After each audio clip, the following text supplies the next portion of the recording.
Hey guys, before the video begins, I just wanted to let you know that I now have a Discord server. So if you want to talk about Fortnite, talk about other crossovers in other media, or if you just want to have a good time, come join us. It'd be a lot of fun, and I'd love to see you there. All right, now on with the video. In May of 2022, Call of Duty Warzone had a kaiju-sized collaboration with the film Godzilla vs. Kong. The collaboration saw the two titular titans being added to the game as part of a limited-time game mode known as Operation Monarch. The kaiju would walk around the map, attack enemy players, and could even be told where to attack through the use of a special kill streak. The game mode lasted from May 11th to May 25th, and during that time frame, a handful of kaiju-themed cosmetics were added to the game's item shop, and this is where I enter the story. You bet your bottom dollar, I instantly installed the game the second I learned of this collaboration's existence. And that's despite the fact that I hadn't really cared about nor had a positive opinion of the Call of Duty franchise in quite some time. But the game mode looked too cool to not experience firsthand. Like seriously, trying to complete objectives while you try to avoid the wrath of two giant monsters needs to be its own fully fledged game. Not to mention the character bundles they were selling looked really sick. Call me easily influenced, but you can't deny how good this Mechagodzilla skin looks. So, needless to say, I bought all the kaiju related cosmetics they had to offer, which in total cost me around $60 to $70. I played Operation Monarch every single day until its conclusion on May 25th, grinding out all the challenges that came with it. And yet, when it was all said and done, despite all the time and money I put into Warzone, I didn't stick around with the game. It's not that I didn't enjoy the gameplay that was being offered to me, I just really didn't care about the game anymore now that Godzilla and Kong were gone. I deleted the game from my Xbox then and there, and I haven't engaged with the Call of Duty franchise as a whole since. Not that it would matter if I did, because apparently I can't even use these skins in the current day Warzone because of the transition from Warzone to Warzone 2.0. This is really just a roundabout way of me describing the effects of FOMO, the fear of missing out. It's a phenomenon in which individuals will feel like they're potentially missing out on the quote-unquote next big thing. This phenomenon is way more likely to be experienced when a product or event is only around for a limited amount of time. The Godzilla vs. Kong themed event in Call of Duty, having a clear start and end date, is what compelled me and many others into buying these items before they were gone. FOMO is especially prevalent in the world of gaming. It always kind of has been, but it's been basically unavoidable in the modern gaming landscape due to the emergence of live service games. For those who somehow don't know, live service games are games that are meant to be constantly updated by their publisher in order to retain player attention. Live service games typically come with a lot of monetization options, such as loot boxes, premium currency, as well as battle passes. Ah yes, the dreaded battle pass. The monetization option found in practically every online multiplayer game, even the ones that should have never had them in the first place. If you're watching this video, you definitely already know what a battle pass is, but on the off chance you don't, battle passes are a reward system that players can progress through in order to unlock in-game items and cosmetics. They're typically found in most free-to-play games as one of their main systems of monetization, but even some $70 AAA titles have tried to double dip with battle passes, to varying degrees of success. Fortnite is one of these games that utilize the battle pass system, and it's obviously going to serve as the subject of today's video. While Fortnite may not have invented the Battle Pass, you can blame Valve for that one, it was one of the earliest Battle Royale games to adopt and shape the monetization model into what it is today. And what it is today is one big FOMO trap. You see, it's important to establish that Battle Passes typically only stick around for a few months at a time. During that time, gamers are expected to earn experience and complete challenges to earn exclusive cosmetics bundled in with the Battle Passes. If you don't manage to unlock everything a Battle Pass has to offer, then, well, tough shit. You just straight up can't get any of these items once the Battle Pass expires. They'll never show up in the item shop, you can't complete challenges to unlock them, nothing. This is FOMO in its purest form, and boy oh boy, let me tell ya, it's pretty damn lame. Battle Pass exclusivity is very unappealing to both newcomers of a game as well as returning players. Like, I imagine there's a good chance that you, yes you, the person watching this video, missed out on something you really wanted from a battle pass, be that a skin or things like super styles. Chances are it wasn't even your fault that you missed out on said cosmetics. Life can, and should, take priority over games. It ultimately just doesn't seem very fair, you know? No longer being able to unlock certain cosmetics is pretty bad, but what's even worse is when those cosmetics happen to be part of a third-party franchise. Ever since the release of Chapter 2 Season 2 back in February of 2020, at least one third-party crossover character has been included in every single Fortnite Battle Pass to this day, with the only exception being OG's Battle Pass. And just like a standard Battle Pass cosmetic, if you don't unlock it in time, then you just can't get it ever again. Not only is this practice just really scummy behavior, it's also so transparently obvious that Epic Games only does this to create FOMO. Both Fortnite players and fans of these characters alike don't want to miss out on playing as their icons, so they'll buy and grind out the Battle Pass to unlock them. And yet, despite all of what I just told you, there actually exist people that defend this practice. These individuals believe they're entitled to their cosmetics, having made the time and money to unlock them. In their eyes, letting everyone have access to every single Battle Pass cosmetic ever defeats the whole purpose of the Battle Pass. To them, the FOMO isn't a bug, it's a feature. So, on one side you have those who want the ability to obtain Battle Pass exclusive items, and those who feel like if you snooze, you lose. If I haven't already made it obvious, I'd prefer it if Epic sold Battle Pass skins in the item shop. I understand where people who want Battle Pass skins to stay in Battle Passes are coming from, I really do. The only problem is that these cosmetics aren't real, and like, I don't know, I just don't think there should be limits on fictional items, especially if people are willing to pay to get the items they missed out on. So, that all begs the question, will Epic Games ever allow Fortnite players to buy old Battle Pass cosmetics? I'm gonna be blunt, I really don't foresee them doing this anytime soon. I don't know, I just kinda get the sense that Epic sees nothing wrong with the current system they have in place. Okay, I have a quick tangent I need to go on, but I promise you'll get why in a second. So I remember someone in the comments of one of my community posts discussing this very topic pointed out how they'd like for Fortnite to adapt Halo Infinite's Battle Pass system. In that game, Battle Passes can be purchased whenever you want, with the added benefit that they'll never expire. Being a fellow Halo Infinite player, I was already familiar with this Battle Pass system, and while I do love the way that Halo Infinite handled this situation, I don't think it would be in Epic's best interest to adapt it. You see, the Halo Infinite style of Battle Pass is really appealing because it eliminates the biggest problem with Battle Passes as a whole: FOMO. You can go through the Battle Passes at your leisure, since you don't have to worry about a start or end date. This ultimately leads to people feeling less pressured into spending money on the game, which, you know, is the direct opposite of what corporations want. Like I mentioned before, I don't see Epic doing anything to change Fortnite's Battle Pass system. Despite all of what I just said, I'm actually of the belief that Epic Games has already worked out a compromise for all parties involved. And that compromise is more skin variants.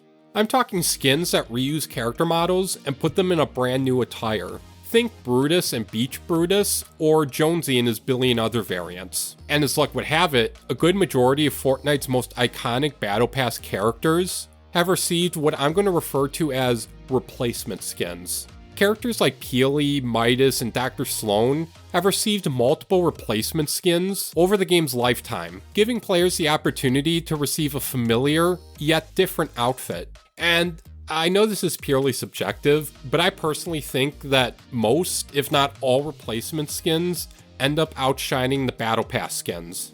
Not all of them are great substitutes, but so many of them blow their original appearances out of the water. So yeah, I think this is a pretty good compromise for all parties involved, but I can see a few problems arising from this. The first one is that there will still be fans who want the Battle Pass versions of a character and nothing else. The people who think this way won't be satisfied with any other outcome, so my solution would be to just let them do their thing. The second and more important issue I see arising is whether or not the crossover characters found within Fortnite's battle passes will get replacement skins. While most of Fortnite's original characters have had at least one replacement skin in the past, the same can't really be said for the collaboration skins. Out of the 33 collaboration characters found across all battle passes, only 4 of them ever got proper replacement skins, leaving 29 unaccounted for. So, let's account for them. Yes, ladies and gentlemen, it's about time we moved on to the main purpose of this video, which is creating replacement skins for all the crossover characters stuck in the various different battle passes. I'm going to be giving each skin a minimum of 1 brand new skin, though I may end up giving certain characters more if I can't come to one satisfying answer. I'm also going to be giving the skins that already have replacements at least 1 new skin as well, just so nobody feels left out. If you're expecting a lot of my selections to go into real deep cut territories, then you're probably going to be disappointed. A lot of the substitute skins I'm going to be suggesting are going to greatly resemble their Battle Pass counterparts, and that's completely intentional. The Battle Pass variants of these skins are almost always based on a character's most iconic appearance, and I'd like for the replacement skins to mirror this. After all, we want these skins to appeal to players who missed out on the Battle Pass skins. But with all that said and done, it's about time we get the rest of this video rolling. Let's start with the crossover that kickstarted this entire trend, Deadpool. This may be a bit of a cop-out answer, but I think his replacement skin should be based on the character's appearance in the upcoming movie Deadpool 3. While it may not be that substantial of a difference, the suit Deadpool is seen wearing in Deadpool 3 is an updated version of his suit from the first 2 films, aka the suit that inspired the Battle Pass skin. Deadpool is one of the many Battle Pass exclusive skins I never ended up attaining, due to me not playing the game at the time he was added. So, hopefully Epic adds this appearance as an item shop skin down the line. Next up on the list is the King of Atlantis, Aquaman. Now for Aquaman, there's a few appearances that the substitute skin could take on. If Epic Games wanted to stay consistent with the Jason Momoa inspired skin we already have in the game, then I'd suggest they base the skin on the stealth suit the character wears in the film Aquaman and the Lost Kingdom. If they wanted to go for a look that's more in line with the character's comic book appearances, then they could either go with his New 52 design or his DC Rebirth design. The next skins we're going to be discussing all come from Chapter 2, Season 4, which, if you'll recall, was the season entirely dedicated to the world of Marvel Comics. Starting us out is going to be Iron Man. Now, Iron Man is one of 4 crossover characters to receive a replacement skin in the form of Iron Man 0. With that being said, however, I mentioned beforehand that I would still give these characters a new skin, which in hindsight was good thinking on my part because I don't exactly feel like Iron Man 0 was a good replacement for Iron Man's Battle Pass outfit. Not because I hate the skin, I actually genuinely like it. It's just that I think the Hulkbuster design it's going for isn't really a good substitute for the more standard Iron Man armor. That's why I'm proposing that Iron Man's replacement skin be the Mark III armor, which you'll recognize as the suit worn by the character in the very first Iron Man film from 2008. It should really come as no shock why I decided to pick this suit in particular to be the Battle Pass replacement skin for Iron Man. It's iconic, plain and simple, having helped kick off the MCU into the cinematic powerhouse that it is today. I'd also want the skin to include a built-in emote that would pull back the armor's faceplate, revealing Tony Stark underneath it like in the films. Thor is an interesting case because much like Iron Man, he's one of the skins to already have a replacement skin in the game in the form of the Thor Odinson skin. However, much like the Iron Man 0 skin, I have some issues with this outfit. Well, actually, to be more accurate, I only have one main issue with the skin, and that's the fact that you can't remove his helmet. I'm being serious here when I say that if they would have allowed us to do that, I wouldn't be complaining at all. I suspect the reason for this is because Epic couldn't obtain the license to use Chris Hemsworth's likeness, so they kept the helmet on the skin to partially mask his face. Whatever the reason may be, I once again feel like this outfit isn't a suitable replacement for Thor's Battle Pass skin. That's why I'm going to suggest that Thor's classic comic book outfit be his replacement skin. Simply put, this design is, well, a classic, and is easily recognizable to pretty much anyone with even a passing interest in comics. I also think that it'd be pretty awesome if the skin came with a selectable style that added cell shading to the outfit, similar to what you can do with the Daredevil skin.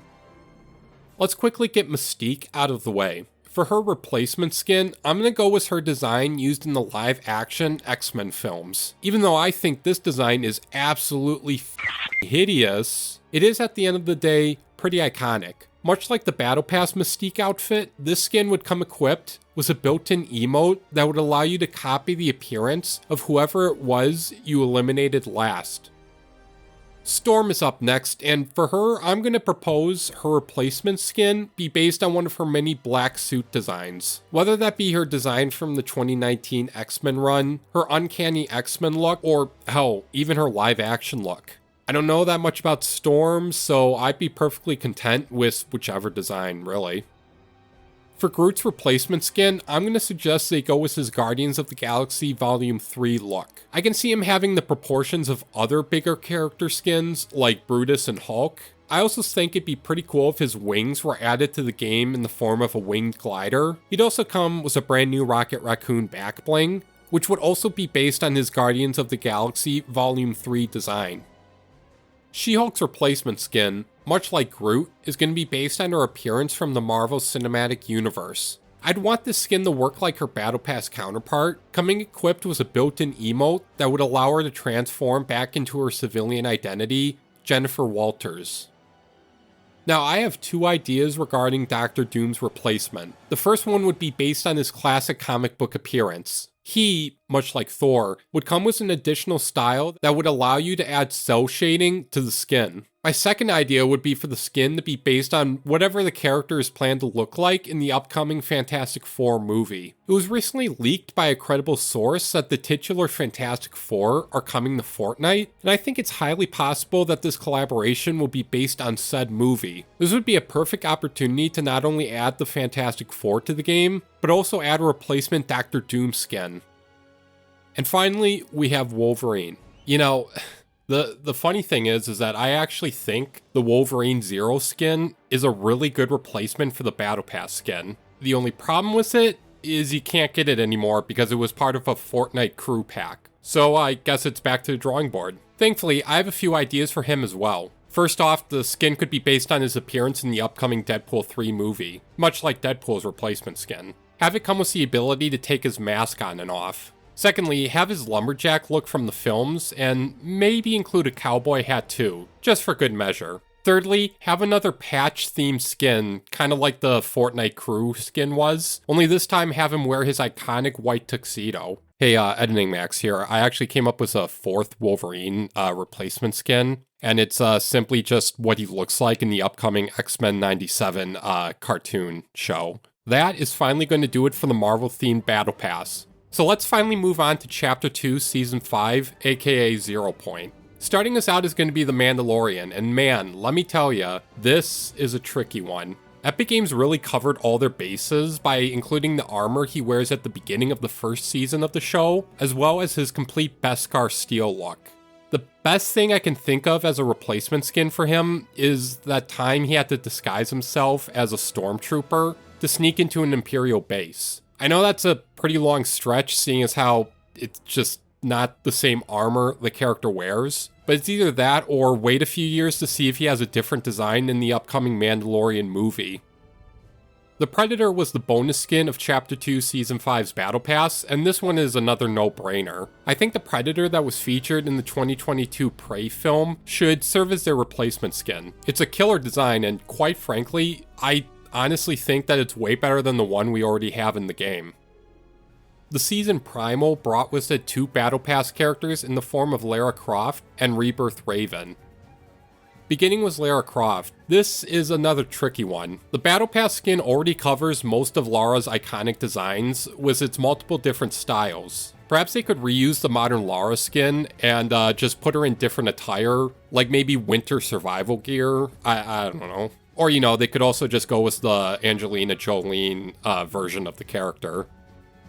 I can think of no better replacement skin for Rebirth Raven, quite like Raven's appearance from the classic Teen Titans cartoon show. I'm going to hazard a guess and say that this is probably one of Raven's most iconic designs ever, so having it in Fortnite would be awesome. Moving on to the next season, we're going to get started with Superman. Now for this character, you could choose so many different Superman designs to replace the Battle Pass skin. There's the DC Rebirth suit, the New 52 look, the Kingdom Come design, the Henry Cavill films, the list goes on and on. I also think it's possible that Epic is waiting for the release of the upcoming Superman Legacy film to add another Superman skin, but that's just speculation on my part.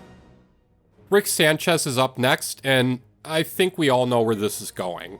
I'm Pickle Rick! Seriously, to this day, I'm still surprised they didn't make Pickle Rick the unlockable alternate style.